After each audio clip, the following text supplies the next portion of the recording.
मैंने जो 20 books upload किए ना ऐसे, उनमें 20 में थीसिस स्टेटमेंट लिखे हुए हैं।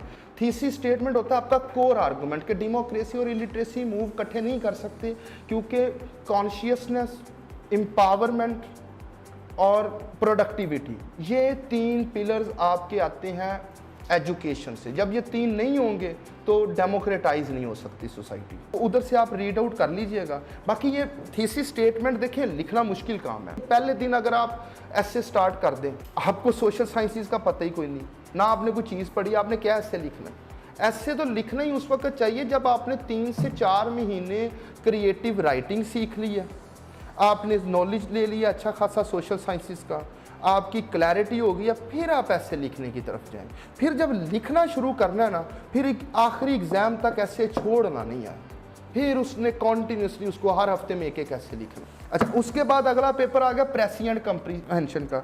ये आपका टेस्ट होता है ग्रामेटिक और लिंग्विस्टिक कैपेबिलिटीज़ का, कि आपके रूल्स ऑफ ग्रामर ठीक है। इस दफ़ा प्रेसी का पेपर बड़ा मुश्किल आया, 20 वर्ड्स बड़े मुश्किल आए थे। अगर किसी को एटमोलॉजी पता है कि ग्रीक्स और लैटिन रूट्स जो है ना वो उसको क्लियर है, तो उनमें से भी 10-12 कर सकता था। कंप्रीहेंशन का टेस्ट है, पास फेल आपको प्रेसिएंट कंप्रीहेंशन में आपकी कंप्रीहेंशन करवाती है 40 नंबर प्रेसी और कंप्रीहेंशन के। क्योंकि जो बाकी 60 है ना, उसमें से पेपर मुश्किल भी आ जाए, 20, 25, 30 भी आए, तो इधर से आप 30 नंबर ले सकते हैं। और अगर ये आपने पास नहीं ना किया, कंप्रीहेंशन नहीं ना आपकी ठीक, वो पास नहीं करेगा आपको। तो कंप्रीहेंशन आपकी बेस करती है आपकी रीडिंग कितनी अच्छी है। सोशल साइंसेस का नॉलेज, ज़्यादातर सोशल साइंसेस में से पैराग्राफ्स आते हैं दोनों। आपकी सेंस ऑफ अंडरस्टैंडिंग है और आपकी एबिलिटी टू रीफ्रेज कितनी अच्छी है। 2 बुक्स हैं, एक रैनन मार्टन की है और दूसरी मर्फी की या कैम्ब्रिज की। उसमें ना एक्सरसाइजेज हैं, मतलब आप हैबिट बना लें। अगर आज से फरवरी तक आपकी एग्ज़ाम है ना, तो आप नहीं है, पीएमएस वालों के दिसंबर में है, उसका भी क्लियर नहीं है, जब भी है आपने उसकी एक्सरसाइज शुरू कर दें, छोड़नी नहीं है। जिस बच्चे ने वो सारी एक्सरसाइजें की होंगी ना और समझ के की होंगी, और उसने दी भी बड़ी बड़ी अच्छी एक्सरसाइजेज हैं, उसकी इंग्लिश की गलती नहीं हो सकती। वो जो गोरे हैं जिनकी लैंग्वेज पे कमांड है, आप उनकी एक्सरसाइजेज करें। वो 2 बुक्स हैं, उनको हैबिट बना लें कि आपने इसमें से रोज़ मैंने 2 से 4 एक्सरसाइजेज करनी है। और उन्होंने दी भी बड़ी लॉजिकल सीक्वेंसिंग में, कि मतलब step by step. Rhiannon Martin की तो स्टेप बाय स्टेप चलती है कि आपको बताता है नाउन किस तरह क्या, नाउन की क्या फॉर्म्स होती हैं, वर्ब्स की क्या फॉर्म, और ये रूल्स याद करने पड़ते हैं। ग्रामर के रूल्स याद करने पड़ते हैं, क्रैम करने पड़ते हैं कि कंजंक्शन कहाँ पे लग सकता है, अगर दैट लगा तो उसके आगे क्या लगना है, विच के आगे क्या लगना है। मतलब ये सारी चीज़ें जो हैं आप डिटरमिन करती हैं कि आपने क्रैम कितना किया हुआ है। ये रूल्स आप टोटल बनते हैं 70-80 रूल्स, वो आपको क्लियर हो, याद कर लें लहदा उसके। मतलब जारी बात है, इंग्लिश ठीक होगी तो आगे चलेंगे ना। अच्छा, उसके बाद अगला पेपर आता है इस्लामिक स्टडीज़ का। बुक है एलन वेल्ब की हिस्ट्री ऑफ रिलीजन, बड़ी अच्छी बुक लिखी हुई है उसने, 1870 में लिखी हुई है उसने। बेसिकली अगर आपको, ये एक रिलीजन का पेपर है, आपको कोई भी रिलीजन है तो उसकी बेसिक्स हैं। जैसे फेथ हर रिलीजन में है, किसी न किसी चीज़ पे आपने फेथ लाना है। जैसे हमारे 5 पिलर्स हैं कि खुदा की वाहदनियत, हजूर पाक सल्लल्लाहु अलैहि वसल्लम आखिरी हैं, कुरान जो है एटर्नल किताब है, उसके बाद फरिश्ते, किताबें, मतलब ये आप, और आखरत, इसके ऊपर यकीन हो। क्रिश्चियनिटी का ट्रिनिटी है, हिंदुज़म का लॉज ऑफ मानू है। इसी तरह रिचुअल्स हैं, हर एक ने उस फेथ को एक्चुअलाइज करने के लिए रिचुअल्स बनाए हुए हैं। रिचुअल्स मींस जैसे नमाज, रोज़ा, ज़कात, हज, हिंदुओं के अपने हैं, ईसाइयों के अपने हैं, यहूदियों के अपने हैं, लेकिन हर एक में होंगे। अब देखें फाउंडेशनल कॉन्सेप्ट्स हैं, फेथ, रिचुअल्स, सेक्रेट टेक्स्ट होगा हर एक का, और कम्युनिटी, किसी ना किसी, हर रिलीजन ने कोई ना कोई कम्युनिटी बनाई है। मतलब इस्लामिक स्टडीज़ में आपको एक आधा क्वेश्चन फेथ पे आता है, एक आधा क्वेश्चन रिचुअल से आता है, एक आधा सिस्टम से आता है कि इकोनॉमिक सिस्टम, पॉलिटिकल सिस्टम, एक आधा क्वेश्चन आपको कम्युनिटी से आता है। अब इस दफ़ा कम्युनिटी से 2-3 क्वेश्चन आ गए कि भाई कैसे एक लिबरल कम्युनिटी बनाई, टॉलरेंट कम्युनिटी बनाई, सिविलाइजेशन से आ जाता है, क्लैश ऑफ कम्युनिटीज से आ जाता है। अगर आपने इस्लामिक हिस्ट्री अब आपने कब पढ़नी है, जब आपने पीछे वाली सारी हिस्ट्री पढ़ ली है, फिर आपको समझ आएगी कि इस्लाम क्या था, क्या लेके आया, और कैसे इसने दुनिया को शेप किया, फिर क्लैरिटी ज़्यादा आएगी। इसके लिए अगर आप सिर्फ आइडियोलॉजी आपको क्लियर और आप इस्लामिक आइडियोलॉजी ठीक पढ़ लेना तो आपकी इस्लामिक स्टडीज़ लार्जली क्लियर हो जाती है। मैंने बुकलेट अपलोड किया इस्लामिक स्टडीज़ के नोट्स, उसमें अब वो पेपर पॉइंट ऑफ व्यू से लगेंगे कि ये सिलेबस ओरिएंटेड नहीं है। भाई नॉलेज है ही जर्नल, मतलब जो फिलोसफिकल टीचिंग्स ऑफ कुरान है वो फेथ भी है, वो रिचुअल्स में भी है, वो मतलब वो मेन पर्पस है कि इस्लाम इंसान से क्या चाहता है, वो फिलोसफिकल टीचिंग्स हैं। हॉली प्रॉफिट की बायोग्राफी ठीक तरीके से पढ़ी हुई है, हॉली प्रॉफिट की बायोग्राफी ठीक पढ़ी है तो आपको इवेंट्स वैसे ही क्लियर हो जाएंगे। 16 हदैबिया, जंग बदर, जितनी भी गज़वे हुए थे या जो रिकॉन्सिलिएशंस हुई थी, कैसे पूरे अरब में इस्लाम फैल गया, अब वो आपको वो बेस है। वो कहते हैं ना कि ये इस्लामिक हिस्ट्री का सिलेबस है, नहीं, वो इस्लामियात का सिलेबस है। जब तक इस्लाम की बेस नहीं पता होगी आप आज उस पर कैसे एनालिसिस कर सकते हैं। और इम्पर्सनल एनालिसिस करें, कोई आपके एनालिसिस से सेक्टोरल टेंडेंसी नहीं नज़र आनी चाहिए किसी किस्म की भी।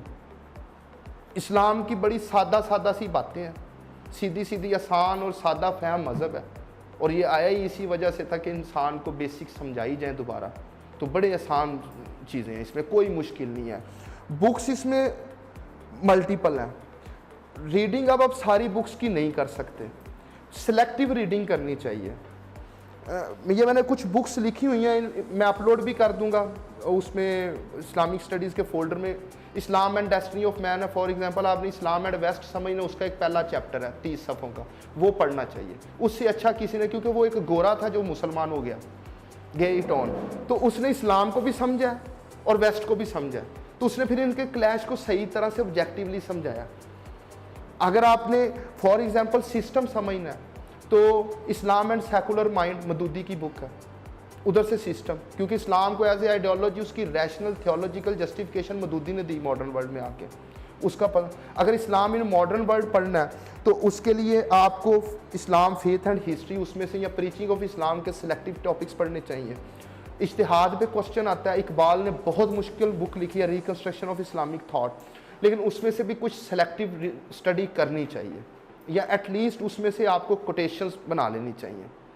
तो इस्लामियत एक ऐसा सब्जेक्ट, अगर आप ऑब्जेक्टिवली करें, आप सेक्रेट टेक्स्ट को कोट करें, सही अथॉरिटी पे बात करें, इसमें आप 70 नंबर आराम से ले सकते हैं।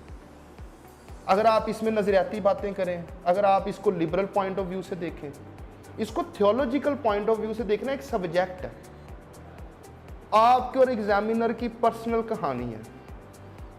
आपने उधर वो लिखने जिसके नंबर आते हैं, आपने वो नहीं लिखना जो आपको आता है, आपने वो लिखना जिसके नंबर आते हैं। अच्छा, उसके बाद आगे पाकिस्तान स्टडीज। अब पाकिस्तान स्टडी क्या है? Origin, definition, evolution and direction of Pakistan ideology. Basically अब देखें, ये जो दरिया ना, इंडस ने शुरू से ही एक अलहदा सिविलाइजेशन बनाई।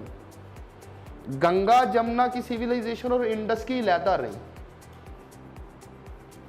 एक वो थेरी है, ऊपर से इसी जगह पे आके इस्लाम पॉपुलर हो गया और फैल गया।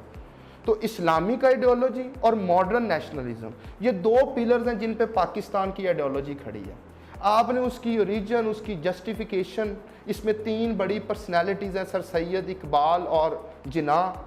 नेहरू और गांधी को भी थोड़ा देख लें, कंपैरेटिव एनालिसिस अच्छा हो जाता है। उसके बाद पाकिस्तान की structural history, for example distribution है कि प्री पार्टीशन को तो छोड़ें, पोस्ट पार्टीशन में 1947 से लेके 1971 तक एक ईरा रहा, जिसको स्टेट बिल्डिंग या मॉडर्नाइजेशन बोलते हैं। 71 से लेके 77 तक पॉपुलिस्टिक एगैलिटेरियनिज्म दूसरा ईरा रहा। 77 से लेके 99 तक इस्लामाइजेशन रही। 99 से लेके आगे अभी तक इनलाइटेंड मॉडर्नाइजेशन, मतलब मुख्तलिफ फेजेस हैं। इन स्ट्रक्चर्स का उन फेजेस में एनालिसिस कर रहे हैं। या वो क्वेश्चन कोई इशू पूछ लेगा, मतलब प्रॉब्लम्स ऑफ पाकिस्तान है, तो political, social, economic, religious, cultural, technological, ये सारे प्रॉब्लम्स आपको क्लियर होने चाहिए। इसकी भी बुक्स मैंने ये बताई हुई हैं। और history of peoples of Pakistan, Jafar Hussain की बुक है, ये आपको लाजमी पढ़नी चाहिए। आसान भी है और ये बेसिक्स आपको पाकिस्तान की ना, इंडस वैली से लेके अभी तक के, मतलब कि कौन कौन से लोग कहाँ कहाँ से आके सेटल्ड हुए, कब कौन सा मज़हब था, मतलब वो पूछता है कि कल्चर ऑफ पाकिस्तान पे क्वेश्चन आता है तो मोहनजोदड़ो से स्टार्ट करना है, क्योंकि वो कल्चरल रूट्स हैं। वहाँ से आगे फिर जितनी भी डेवलपमेंट्स हुई वो सारे इसके कल्चर में इंटीग्रेट हो गई। वो पॉलिटिकल सिस्टम की बात करता है तो मुगल से स्टार्ट करना, कैसे ब्रिटिश ने आके नया मॉडल बनाया, कैसे कॉलोनियलिज्म और नेशनलिज्म की फाइट में वो मॉडल परवान चढ़ा, कैसे उस मॉडल की बेस के ऊपर सेपरेशन हुई, और पोस्ट पार्टीशन में कैसे वो क्या कहते हैं ना, वो मॉडल वर्क किया। तो है वही स्ट्रक्चर। अच्छा, अब अगर आप शुरू इससे कर रहे हैं आपको मसला होगा, लेकिन अगर आप देखें आपने सिविलाइजेशनल हिस्ट्री, स्ट्रक्चर ये सारी क्लियर है, फिर पाकिस्तान अफेयर्स 2+2 4 है। अगर वो उस तरह आपने करनी है फिर ये बड़ा कम्प्लेक्स सब्जेक्ट हो जाएगा, ऐसे लगता है जैसे इसका कोर्स ख़त्म ही नहीं होता, हालांकि इसके भी डिफाइंड एरियाज हैं। अच्छा, उसके बाद आ गया करंट अफेयर्स। करंट अफेयर्स में क्या, एक क्वेश्चन तो लाजमी आएगा, स्ट्रगल फॉर ग्लोबल प्राइमेसी। मतलब इस तरह इस वक्त जैसे चाइना और यूएस की स्ट्रगल चल रही है, हर दोनों अपने अपने मतलब कंट्रीज़ को कल्टीवेट करके अपनी पावर की आउटरीच को बढ़ा रहे हैं कि दुनिया में चौधरी कौन है, इस पे एक सवाल लाजमी आएगा।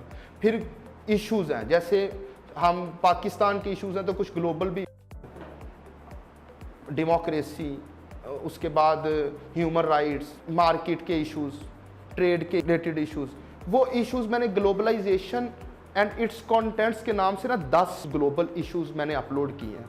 वो 10 में से लार्जली 2-3 पे क्वेश्चन करंट अफेयर्स में हो जाता है। फिर आगे डायनेमिक्स क्या है, अब दुनिया रीजनलाइजेशन की तरफ जा रही है, रीजन्स बन रहे हैं पावर के।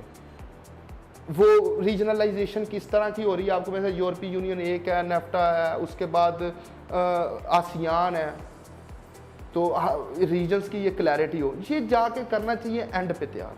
वैसे तो करंट अफेयर्स स्टैग्नेंट अफेयर्स है, हर साल ही वही सवाल हैं, वही मसले हैं, लेकिन जब आपको बाकी सारा क्लियर है ना, पीछे सारी मतलब सीढ़ियाँ लग गई हैं, बेस क्लियर हो गई है, आगे अब आपने फ्यूचर पे बात करनी है या करंट डायनेमिक्स पे बात करनी है, तो फिर आपके लिए इसको समझना भी आसान है।